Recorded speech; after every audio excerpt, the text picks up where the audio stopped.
Donald Trump accorde une pause de 90 jours sur les tarifs douaniers. Le marché repart dans le vert foncé. Donc c'était la nouvelle fondamentale qui nous manquait pour respirer sur le marché des actions et des cryptos. Et puis elle est tombée ce soir. Donc 75 millions de Bitcoin short, du coup de positions à la baisse sur Bitcoin se sont fait liquider sur les 60 dernières minutes. Et plus de 3600 milliards de dollars ont été ajoutés au marché boursier américain après cette annonce. Donc le Mexique et le Canada, qui étaient des pays dans le viseur de Trump, sont bien inclus dans les tarifs baissés à 10%. Donc vraiment, ça montre que dans les moments comme ça, de fortes chutes, de crash boursier, de crash crypto, la meilleure chose que vous puissiez faire, c'est de rien faire. C'est de garder vos cryptos, d'attendre, et si vous avez des liquidités, bien sûr, de recharger. Donc le marché crypto repart fortement en hausse. Ethereum à 1600 dollars, qui va sûrement toucher bientôt les 1700 dollars au moment où je vais poster cette vidéo.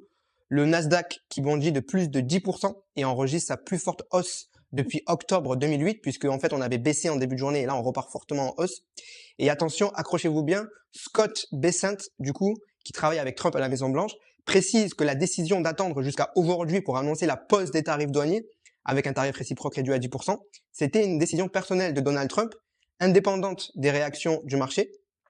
Et il ajoute que cette approche, qui a été discutée entre lui et Trump dès dimanche, ça visait à mettre la Chine dans une mauvaise position économique. Donc tout ce qu'ils ont fait avec les tarifs, c'était vraiment pour déstabiliser la Chine. Et visiblement, ça a marché puisque la Chine a voulu lancer des stimulus pour relancer son économie par rapport aux tarifs douaniers, etc. Donc en tout cas, le marché réagit bien puisque des incertitudes sont levées. Pendant 90 jours, il n'y aura pas de tarifs pour les pays qui n'ont pas répondu à Donald avec des tarifs plus élevés. Et du coup, ben, ça sent meilleur pour le reste de ce mois d'avril. Et je pense vraiment que en termes d'incertitude, ben, c'est difficile de faire pire que ce qu'on a pu avoir en début de semaine, par exemple lundi et même ce matin. Donc pour l'instant, on va rester branché par rapport aux négociations. Et puis demain, c'est une journée importante puisqu'il y a les données d'inflation CPI et la Fed qui va s'exprimer par rapport aux prochaines baisses de taux pour soutenir l'économie américaine. Donc en attendant, je te recommande de rejoindre mon canal Telegram 100% gratuit où je fais des messages vocaux tous les jours pour t'informer sur les actualités économiques pour la crypto et la bourse. Et puis je t'aide pour l'investissement crypto grâce à la psychologie. Donc je te conseille de rejoindre ce groupe 100% gratuit. Il y a 3000 personnes. Le lien est dans ma bio. Et puis je te dis à bientôt.